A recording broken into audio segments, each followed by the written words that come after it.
I finally got a professional haircut the other day. Ooh. I'm sure you can tell. And beard cut. I went to this person. I think her name is Abby Gapko, Gapko. I probably said that wrong. And she has this website where she like portrays herself like shaving someone with an axe, which did not happen. But and she's also apparently sponsored by Beard Maestro, who makes beard butter. And I think she even had the logo for Beardmeister tattooed on her arm. I looked. She had a lot of tattoos, and one of them I was like, "Oh, why would you have Poseidon on your arm?" But if you look at the logo for Beard Maestro products, it's like as if Poseidon didn't have horns on his head first, because Poseidon has horns, if I remember right. No. Or no, that's Moses. I'm thinking Moses. This guy kind of Why looks would like Moses have horns? He was human. Dude, you got to look this up. This is a weird phenomena. Sometimes Moses has horns in the ways that he's portrayed. No, totally. You Google it while I'm rambling on here. It's fact, right? You can be like my kids. Just true fact. If you say true fact, it must be true. Related iconography fact that is deliciously, devilishly funny for us educated Westerners. For some reason, whoever was putting statues in the Supreme Court thought it was a good idea to have a physical representation of Muhammad, which is sort of like missing the whole point, I think. So I think, if I recall, they actually have a statue of him in the Supreme Court, which is kind of like a good way to insult a whole people. Anyways. Right. Google image search, the first page, Poseidon, not a one of them has horns. No, Moses. Oh, Moses. Not Poseidon, whatever. The Greek gods like took various forms. I'm sure Poseidon was like a seahorse at some point while he wanted to have sex with a woman. It's great. We can be dismissive about ancient Greek religion. No one's going to firebomb us. Anyway, no. So I got a haircut. Moses does not have horns either. Come on. Moses horns. I've seen pictures of him. Yeah. Did you search for Moses horns? Why would I search for Moses? Oh, why does Moses have horns? The horns of Moses, defending Michelangelo's, Holy not the crap. Teenage Mutant Ninja Turtle, the actual real artist. Like, there's a debate. See, in this statue, he has horns. Wow. What's up with that? I think we're done here, gentlemen. Value has been achieved for the week. Today I learned. Coach, I just want to know, where do you find the time? Where do you find the time to get all this done? Are you arguing with somebody on, like, Reddit about Moses and horns? How did this happen? If there's ever a topic that deserves a Reddit forum or whatever those things are called, this is it. This needs an entire group of discussion with hundreds of people arguing. Well, look, I'm going to put a link in the show notes to this article I haven't had time to read yet, but it's called... Oh, even better. Love it. Speculation about an article I haven't read. Oh, that's a whole other topic for Reddit. I think that answers your question where I find the time. I don't. Yes. I just skim things. Anyways, so I really enjoyed the haircut. Usually my wife gives me haircuts for the past 4 years, and she has been telling me I ain't got time for that. She doesn't have tuberculosis or anything, but like, it's just like she doesn't have time to cut my hair. And Abby gave me a great haircut. And one of the best parts, I didn't really have to talk to her. Like, she did not it was interesting because she had a coworker. Nothing's worse than having to talk to your wife, right? No. Well, my wife, I don't mind. But as I have said many times, I have mixed feelings about people. So anyways, the person next to her serviced, if that's the right word, 3 different clients the whole time I was there. And man, they were just talking up a storm, just going on and on about stuff. I learned a lot about ACL coming into town, someone's funeral coming up, jobs that someone has up in Round Rock. There's a lot of stuff happening. But Abby, I'm with you. I don't want to talk. Yeah, Abby, she asked me a few questions. I said, "Oh, is that a picture of your dog?" And then she basically was just like, "How long do you want your haircut?" An hour later, boom, perfect haircut and beard cut. It was awesome. All for $55, including tip. So, yeah, but a tattoo of some commercial product on your body? Well, I think that's what it was. I mean, did you look at this Beard Maestro thing? It's a pretty badass logo. I'll put a link to that in the show notes. You look that up. It's the logo of that is nice. I like it. Anyways,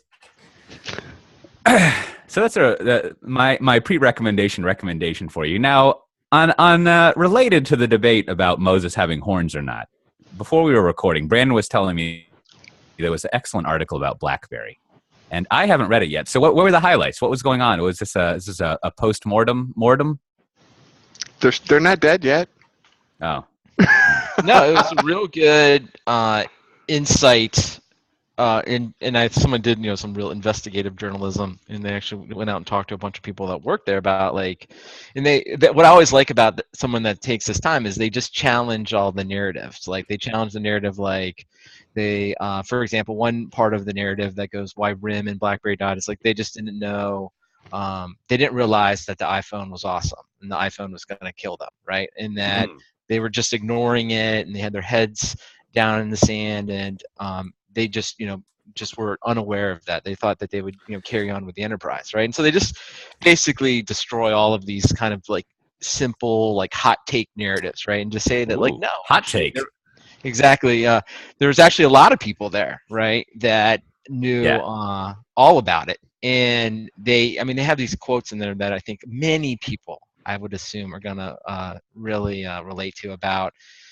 They just said it's a culture of a lot of executives who, they use words like very temperamental, but just reading between the lines is like clearly there's a bunch of executives that would yell and scream a lot, and that's what got them to the top. And Canadians, though, that's amazing. That's right. I thought and they were created, cool. it basically says it created a culture where people, knew that they were afraid. They even say middle managers were afraid to point out that, whether it's the truth or not, point out obvious things, and if you will, a whole management layer was created that really prevented it. So then you kind of get the struggle of these guys that like they know what's going on, right? They see it, but there's no way to react. And I think that's like, to me, is like, I think that's a story that I think a lot of people will relate to. And wait, say that like part again. So I like there's a little thread you were going there that's interesting, that people see things going on and there's no way to react.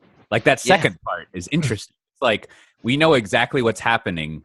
I'm trying to use a word that isn't impotent, so it's not like sexual, but we're powerless. Like we don't have the resources and the means available to take action.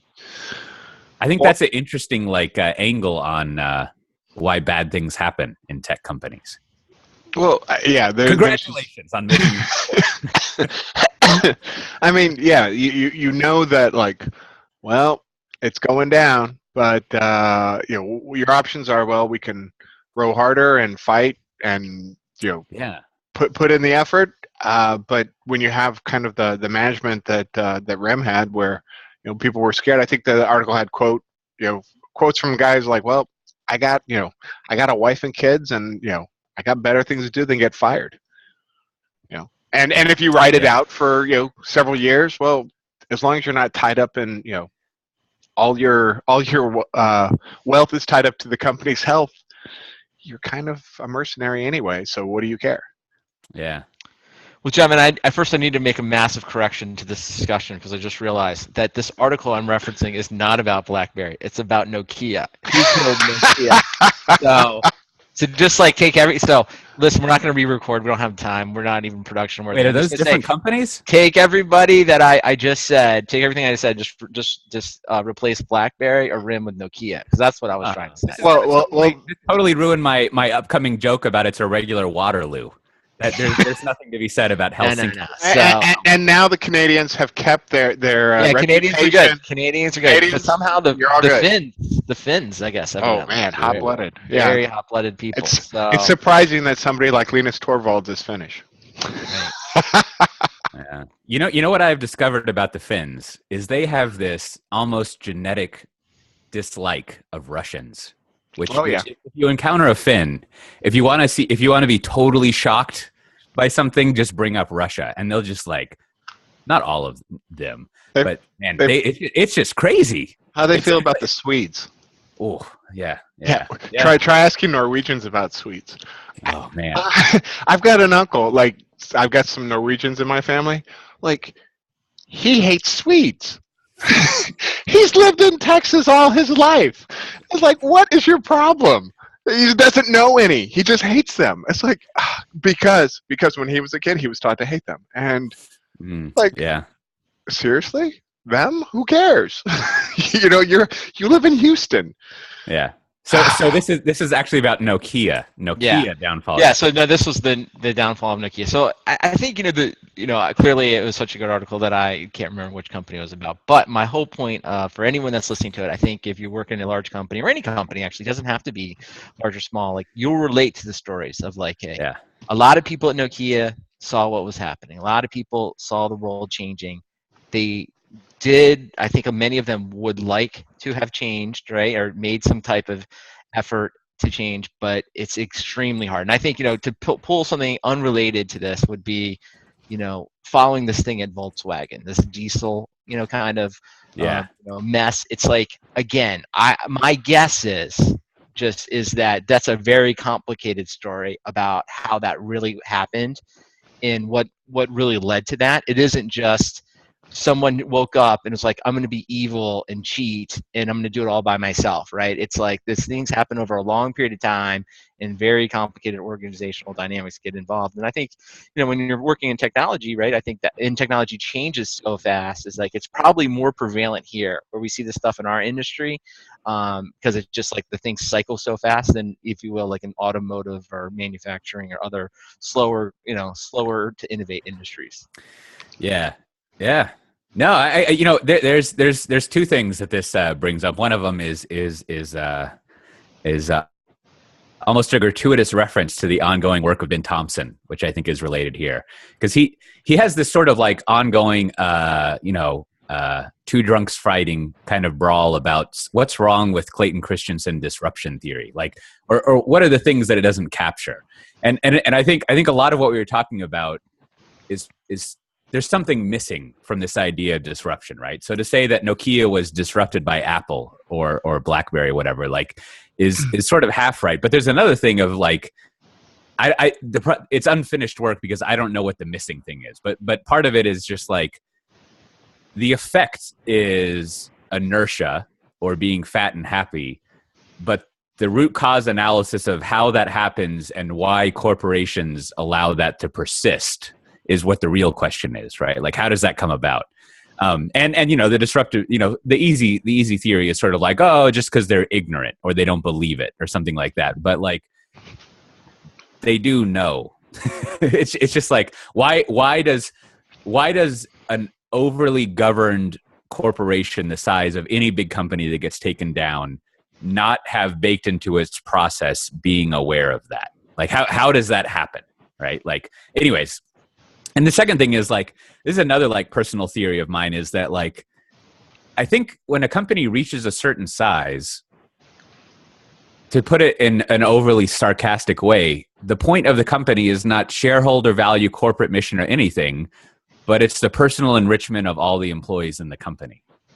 And like that becomes the core incentive and reason for the company existing. Like, the company is almost like a body that is responsible for taking care of the people that are in it. And just like any herd, it'll reject the weaklings and people it doesn't want anymore and threats, right? Like, it has a herd mentality of like rejecting things, but really the way that companies actually operate is sort of like of this well-governed herd that's there to take care of the people. And then that tends to like result in this kind of like, if everything's going well, why would we do anything? Because I'm being personally rewarded.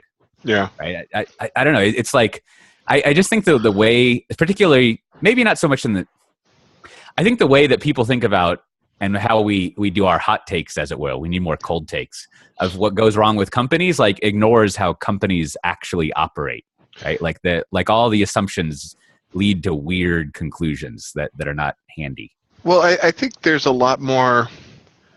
I mean, and this is a very general hot take that is, wildly wrong, except when it's right. Yeah, small companies, they come in, and the people who work there are generally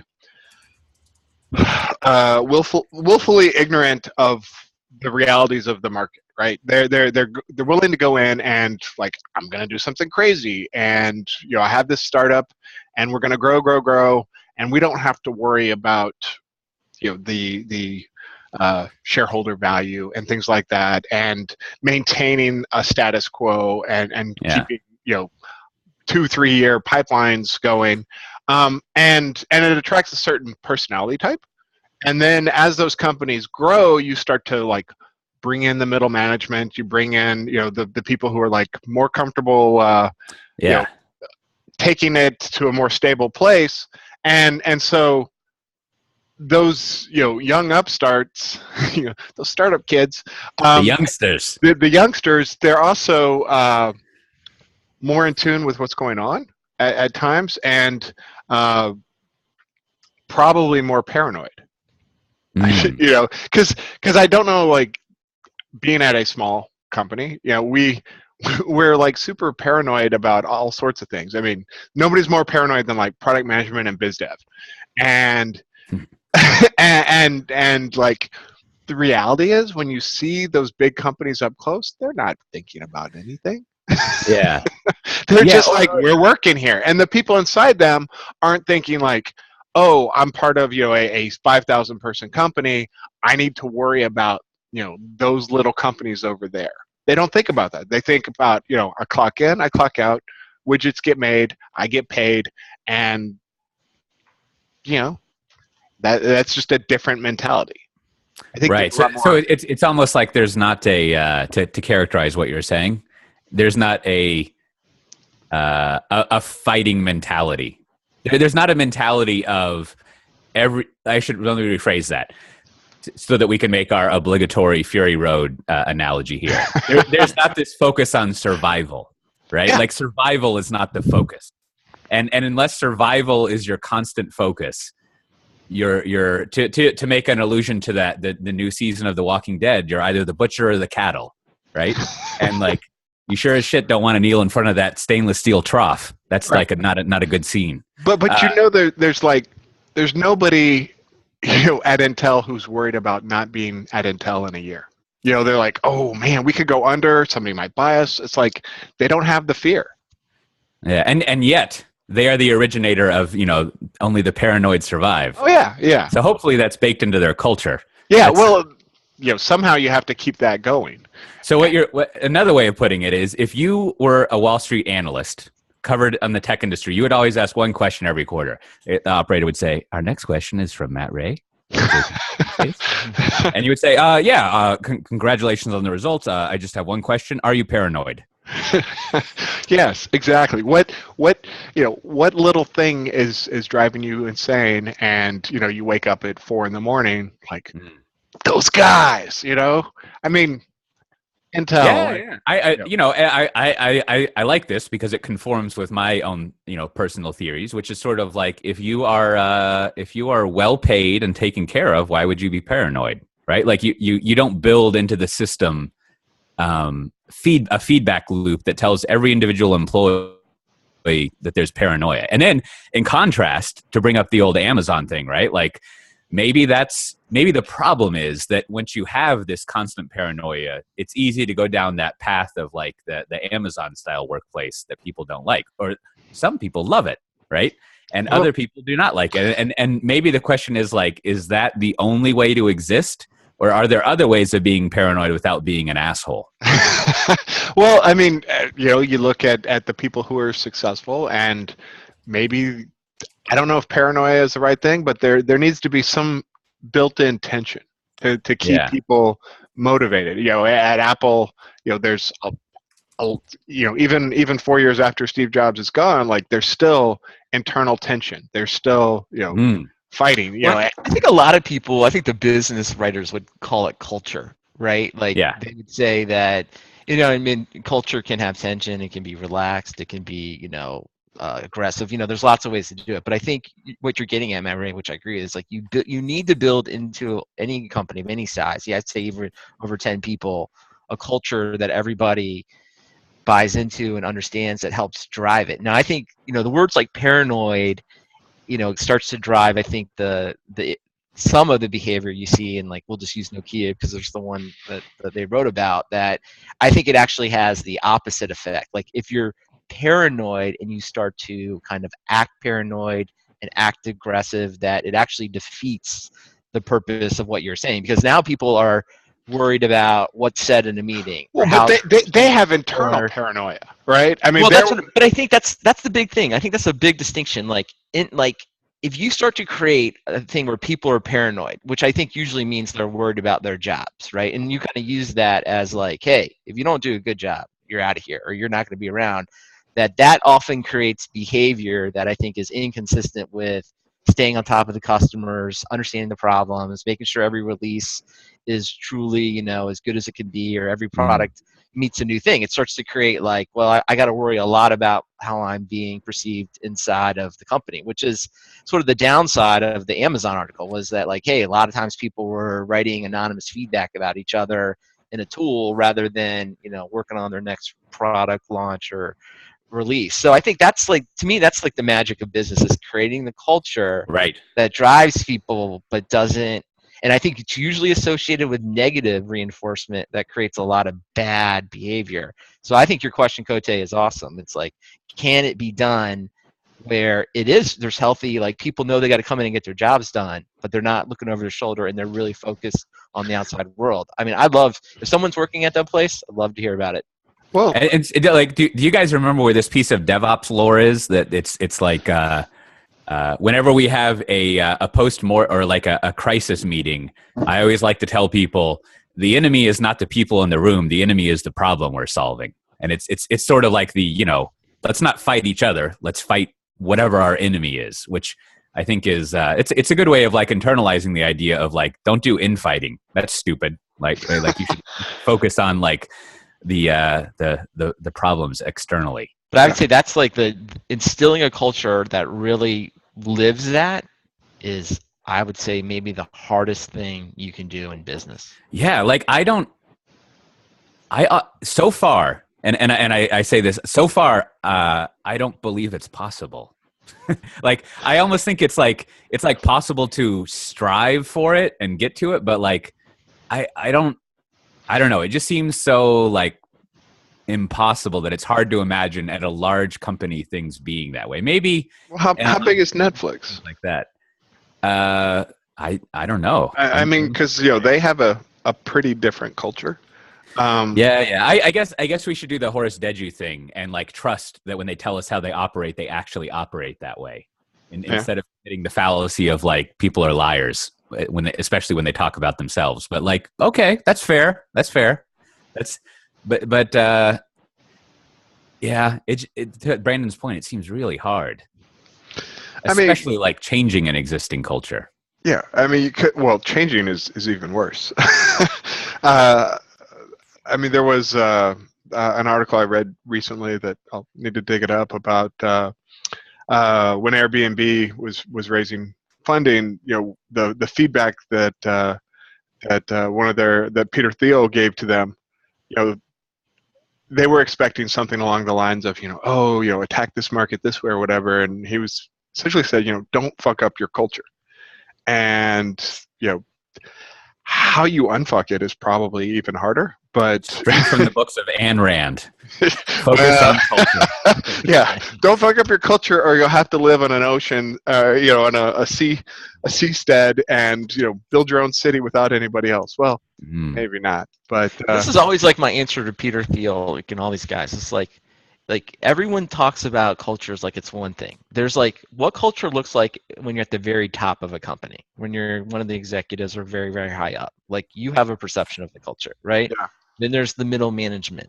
What's the perception of the culture there? Then there's sort of the entry level individual contributor, and what's the culture look like there, right? And all those people are paid enormously differently, right? All those people are different parts of their career with different aspirations.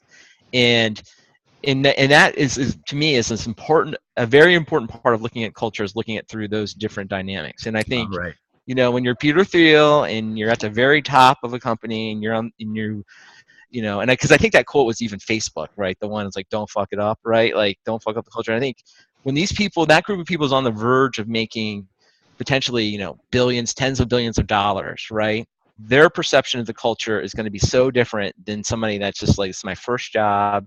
Yeah. Or maybe they're an intern, or they just came out of school and they're just trying to learn about corporate America. And and that's where I think there's like a big. I sit in meetings all the time, so I see it a lot, right? The dichotomy between what somebody at the very, very top thinks and somebody at the middle and somebody at the bottom think. And so I just, again, like when those guys write those books, but again, the guys that write the books are always usually the very successful ones. So like it's a very skewed sense of culture, in my opinion. Like, yeah, Diary of a Line Worker, right?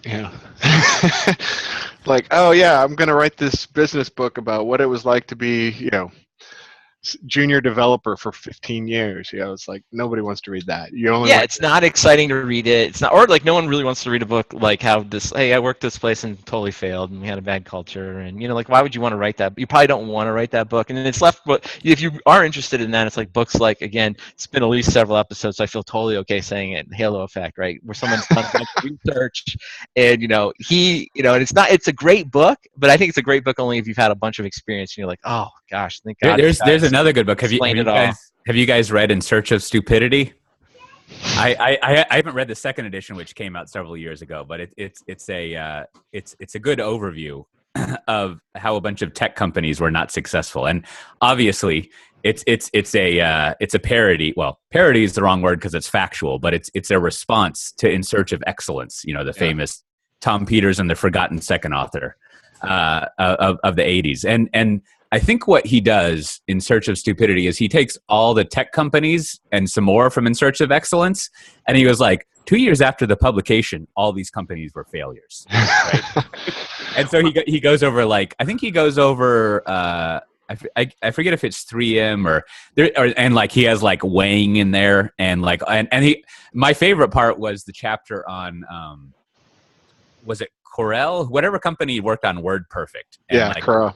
Yeah, used to dominate word processors, and he kind of intricately gives an analysis. Let's call it a lukewarm take on how they failed to respond to the threat of Word and things like that, and how they kind of just totally shit the bed.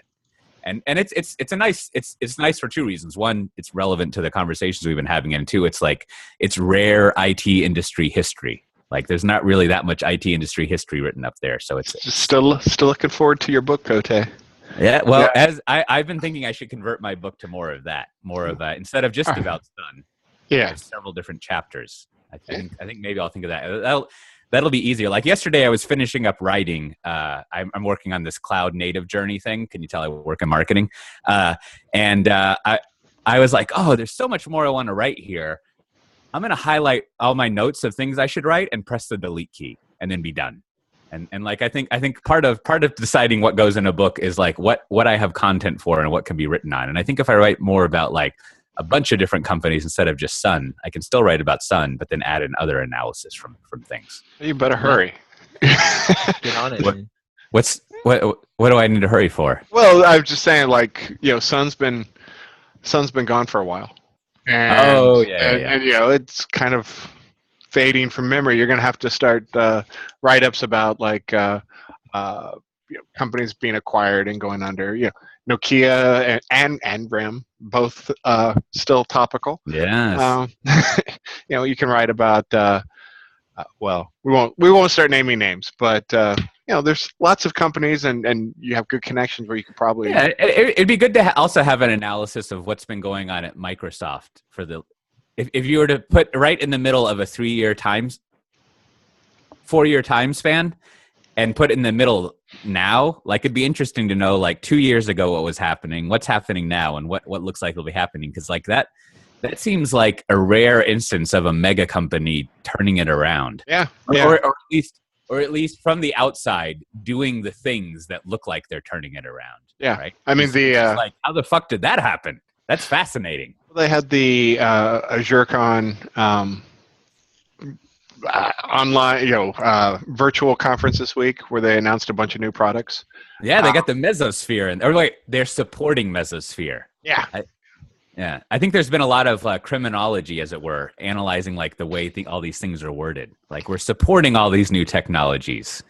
It's compatible. It's an interesting approach to it. Well, they're taking a more inclusive partner ecosystem approach than Amazon. Yes. I think they're kind of they're not sure they're not sure how this container stuff's going to work out. So why do your own? Um, you know, that's kind of my take is if you can get someone else to run their infrastructure for you Hmm. and provide that service, you still keep a healthy margin on top of it, and you're not wasting goodwill by reinventing the wheel. It's probably pretty viable. I mean, Microsoft's cloud strategy, a lot of the announcements were they were Me Too against AWS features, but they all have nice little twists to them, where they're like, oh, Me Too, but we also added this, and they seem to have a really cohesive roadmap where Yeah. when they add a new feature, it works with all their other stuff, which, here we are the week before reInvent. There are going to be all sorts of, crazy announcements next week. And a lot of those new products probably won't work well with the existing products. Oh, is reInvent next week? Great. What do you mean it's reInvent next week? I'm not going. Oh, geez. I guess you have to go, huh? Oh, my calendar is ridiculous. Like You and the Cloud Boys. Me just and the Cloud rolling out Yeah. into the desert. Yep. What do your Cloud Boys say about Azure? Do they still have good things to say about it? Oh yeah. I mean, not just because we're a big partner, but it's they. I mean, Amazon is like the 800-pound gorilla who's kind of like, hey, we're Amazon, deal with it. And that's how it sometimes is for some of their partners. They're kind of like, we're glad you guys are here. Thanks for coming. And then next year it'll be like, we rolled out your product as a feature. Yeah. and Microsoft is more. They appear to be more partner friendly. Ecosystem. That's what they want. And having worked with both companies, I got a lot of good things to say about both of them. So, but they are very different experiences. But technology-wise, like the Azure stuff is like sane. It's not like you have to use SOAP or something. Oh yeah. It's they've refreshed a lot of their APIs and they do a really good job of developer outreach. So yeah, it's all really sane because I deal with plenty of not so sane APIs, but they definitely have it's pleasant experience as a technology partner.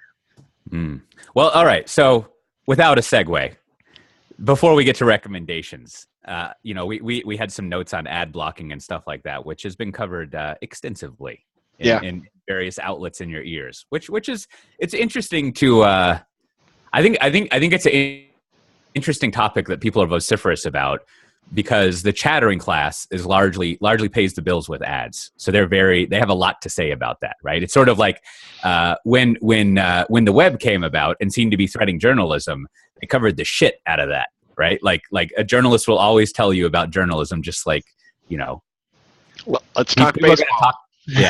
People are going to talk about what they like talking about, especially if their job is talking about things.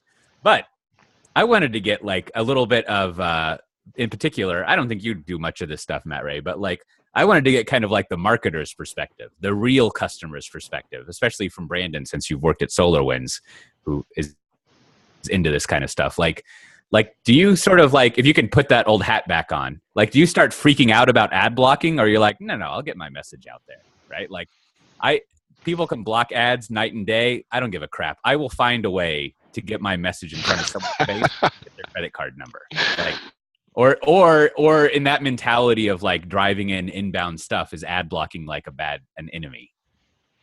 Yeah, I don't really give 2 seconds of thought around ad blocking. I think as it's been covered, like to your point, by many other podcasters. Like, yeah, there'll be some small vocal minority of people that want to block ads. I have no problem with that if that's what you want to do. And I think on just it's the what is it, the power of defaults. Like, as long as the default is that ads are allowed, right? You have to do something to block it. Maybe 10% of the world will really do it. But this is like the number one thing people don't get about marketing. This is especially about technology marketing, right? It's like everyone wants to talk about the tactics.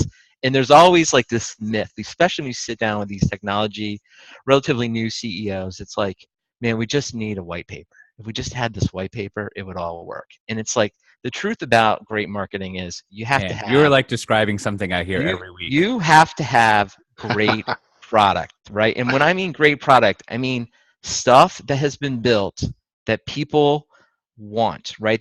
They are so, even if it's like a latent need, it's like when they get exposed to it, right, that it's going to create conversations, because all great marketing is just a form of word of mouth, right? Like, hey, and like we use, I know the collectively three of us use Slack, right, being a great example of just word of mouth. And even if we don't love it, it's certainly it's hitting a need, or Yeah. something's happening in the market there. And I think It has the Lake Wobegon sweet spot of being slightly above average. yeah, and people are Yeah. like really getting into it. So when it comes down to this, and this is like, this is another speech I always give people. Like, it's like, oh, we need like to hire more demand generation people. It's like, no, there is. It's like, that's such a fallacy. Like, you don't generate demand, you only capture demand, right? And I think we could go through many Ooh, examples of this, nice. right? Like DevOps is a great example. The whole thing, Matt Ray's whole little world, this DevOps world, there, right? Like, there was some latent need, right? There was some frustration about going back in time, like operations and developers, but it just wasn't working, right? And so like out came, it wasn't like anyone created that. That was sort of like a industry thing that happened. And then, obviously Chef, and, we could mention Puppet and some other Matt Ray's buddies and competitors, right? They've all kind of gotten behind that. And I think that's like the number one thing. So when you go to like a Spice World, I know that was last week, right? And everyone's talking about like, get your ads in front of these people and blah blah blah. And it's like, it's not that it isn't important. Like, you do have to have ways to get the message out, right? But I and again, it's another speech I give people a lot of times too, like, because I worked at big companies and small companies. Like, there's always like this thing, like, hey, people just don't know. They don't know about our great thing. They don't know. And I used to like to challenge people. It's like, is it they don't know, or that they don't care, right? Because I think a lot of times it's the latter, right? That people do know, like, and maybe Microsoft's a good example. Like, we know what's going on in Microsoft, right? Like, we've known for a long time. We knew about the Zune, the Windows Phone.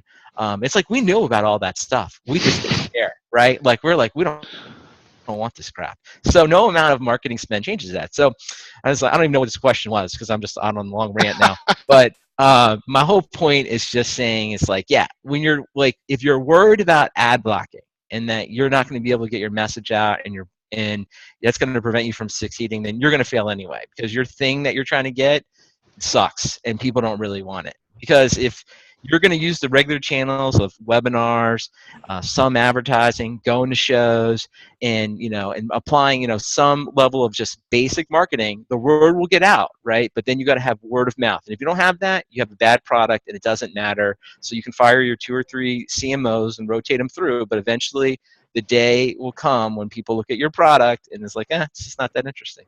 Yeah, no, I think that that's a good point. That's almost like a Seth Godin can never be bothered to write more than 20 words of a point. So I always find him very unfulfilling. But that's like, that really fleshes out the skeletal frame of Godin thinking for me, which is essentially like, just make really cool shit and people talk about it. What's your next question, right? But it does get to that point of like, no. And your Microsoft example is good, right? Like, we all know about all of this stuff, right?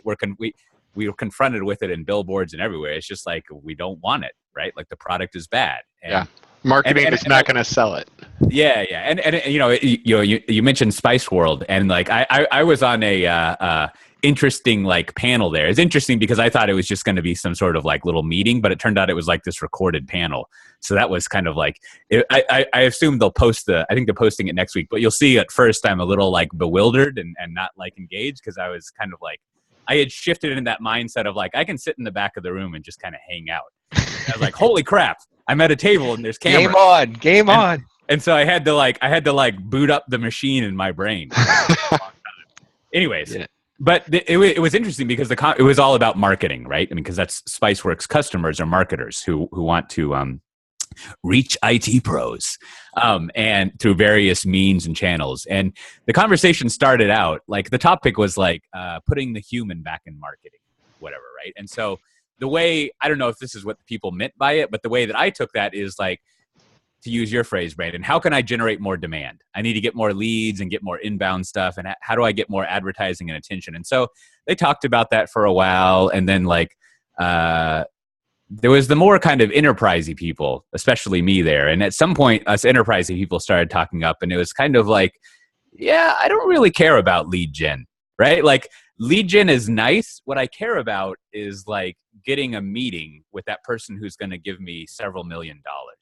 And then like the 3-month process of like talking to them and finding out their problems. And like when your deal size is that big, like demand generation is like, it's just more like having nice sheets on your bed, right? Like it's nice to like have people know who you are and it's comfortable and stuff, but like it's not the hard work. Like the hard work is like finding the people, right? Like there's a small amount of people, and when deals are that size, that you want to go out and find, and that's difficult. And no amount of advertising really fixed that. And then also, and again, in that sales model, if it turns out that your product doesn't work, you're not going to sell it, right?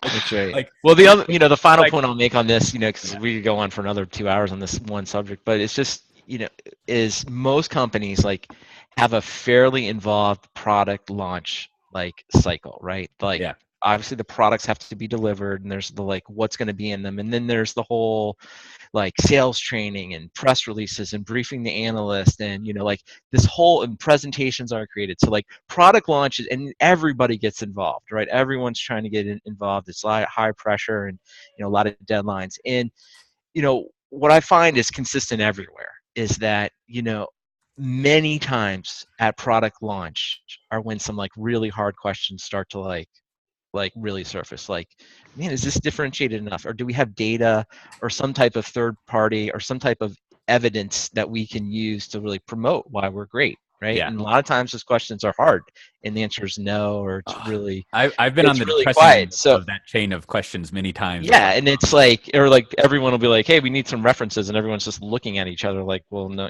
there are no references. So I always wish, I don't, again, I've never worked anywhere where this really took place, was the other phase is what I call like product conception, right? Or if you want to say even release planning, but even that I think is too late. It's like there's this very small window in the life of a product when you're conceiving it, when you can pretty much ask any question about it, right? You can challenge anything about it. Nothing's been built. No fiefdoms have been built up around it. There's nothing, there's no, if you will, elephant in the room, right? Because it's just new. Everything is new. And it's like, those are the windows companies don't take advantage of a lot. A lot of times questions are just like, they're just made, like decisions are made without even thinking, right? They're just like, okay, well, we'll do it like this. And it's like, you don't understand that. Like that could be all the difference between delivering a SaaS-based product or a traditional enterprise product, or having a free trial and using that for lead generation versus having a 3-day proof of concept where someone has to fly out. And these are the times where like there's rarely, a lot of times executives aren't involved. They're very detached at this point, and they're just kind of waiting for people to present to them. But I think you have to have great products, you need active participation from everyone in product conception. And when you don't have it, it's typically just luck, right? Is when you hit on a really good one, it's just kind of luck. So that's my 2 cents.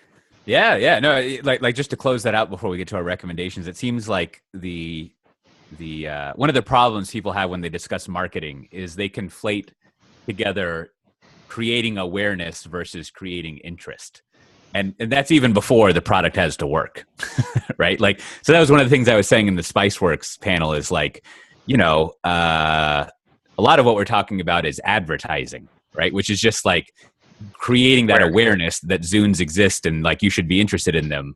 But most of the type of marketing that I end up doing, I fancy myself doing this, is more about generating interest, right? And kind of explaining why you should be interested in it and what it is. Like, I don't really get involved in making sure the product actually works. I hope all the well beer free breakfast people are sorting that out for me. But yeah, it is like people. It's always important, especially in the tech world, when someone says marketing, to figure out what type of marketing they're talking about. And there's even like a third type that gets talked about less, which I would say is I don't know what else to call it, but marketing, which is basically being like the intelligence unit for the field and strategy and product to kind of say like, these markets look like this, here's what the opportunities look like, you should go talk to this person, and kind of like helping direct what's happening out there in the world.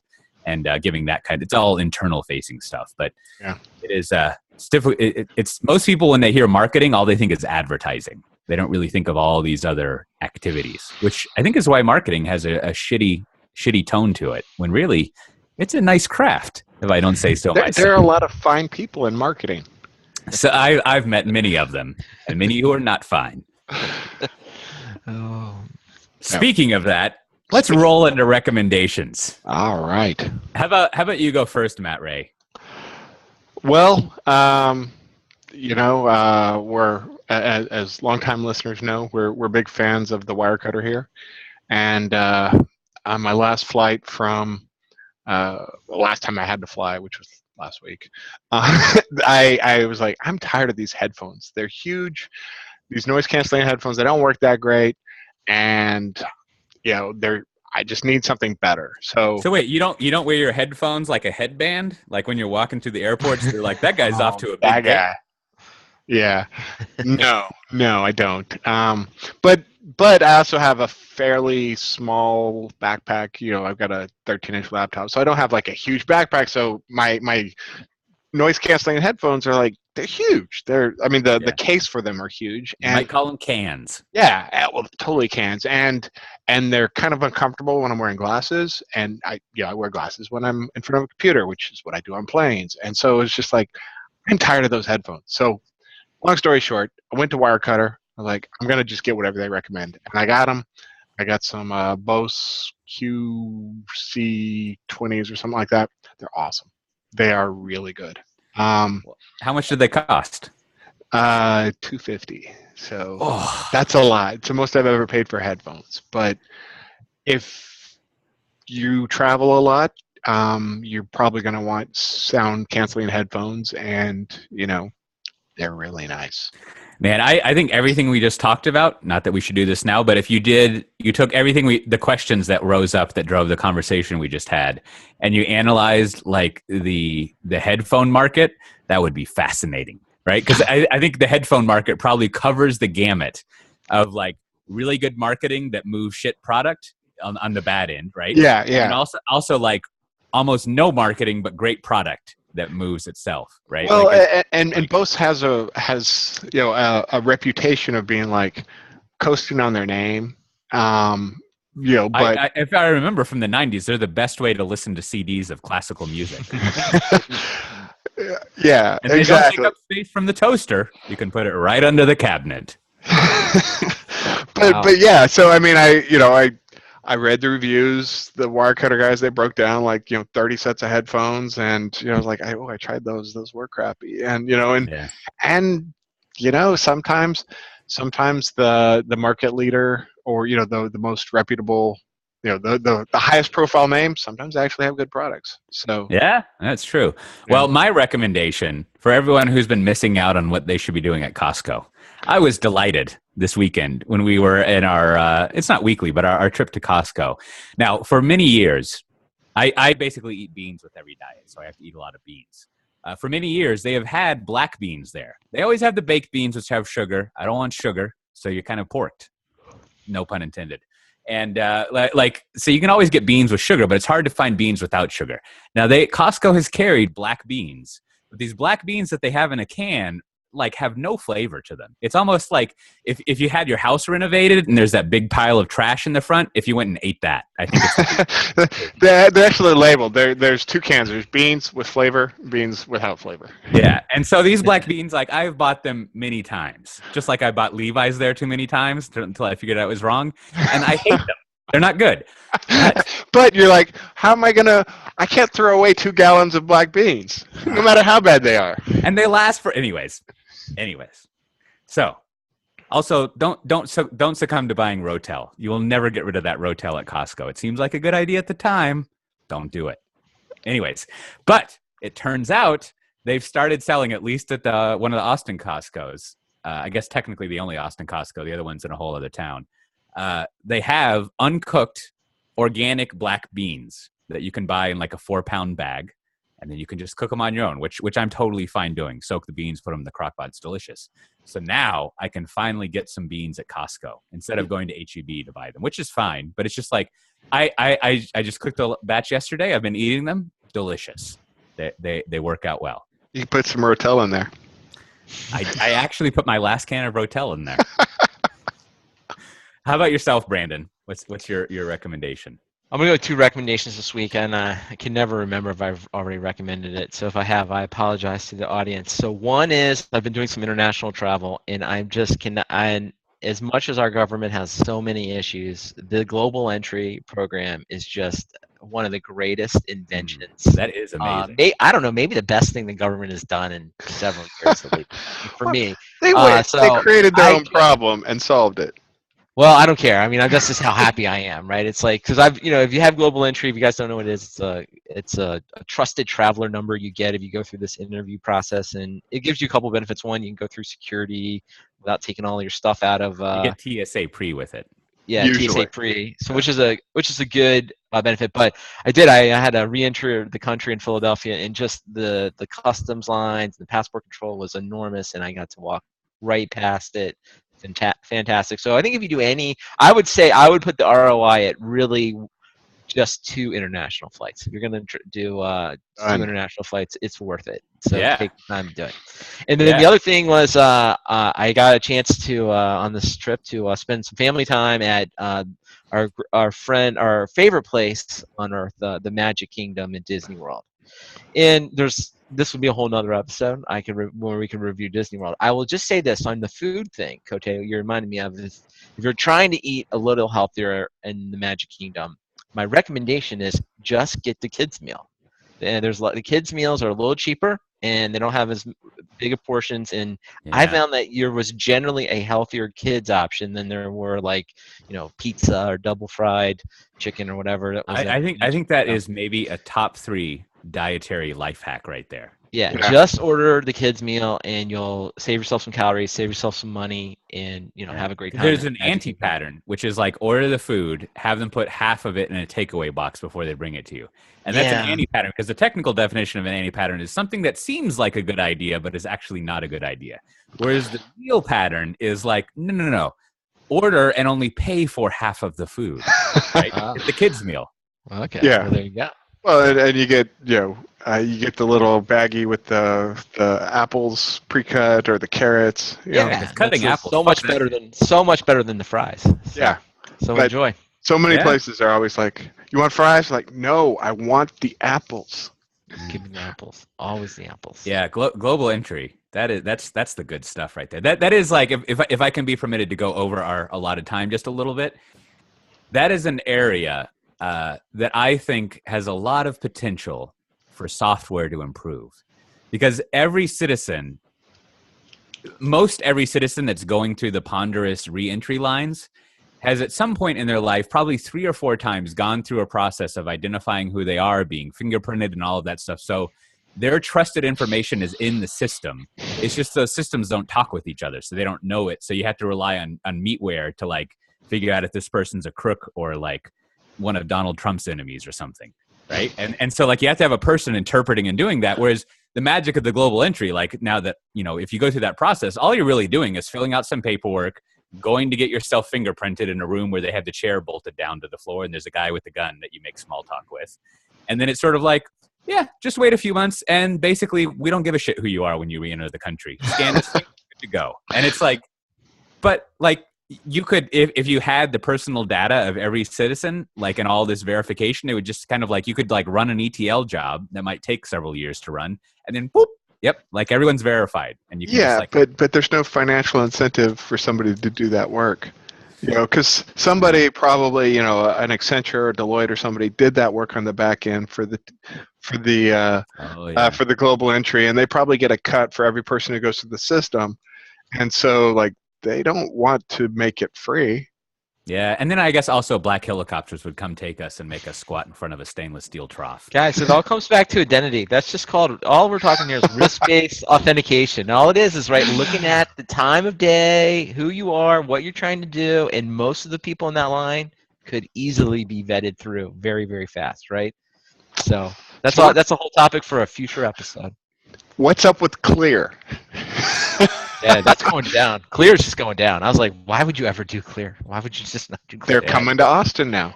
Yeah, good luck. Good luck with that, Clear. Well, Again, on that, no, my final. Okay, I'll let you go on this. Yeah, No, yeah. Clear. Let me just say Clear. Clear. We know about Clear, and we don't care. So that's the marketing of Clear. Bam. We know about it and don't care. Yeah. Well, on that note, this has been, as always, Software Defined Talk. You can find us at the vanity URL, softwaredefinedtalk.com. You can get the show notes for this episode at cote.io/SDT45. And also, if you look at the show notes, you can see a link to information about what my company does, Pivotal. You can go get 2 free months of using our online cloud platform. You can speed up the way you do software development. Maybe if you're in the government, you can automatically identify all citizens using our awesome ability to run software better and do big data analysis.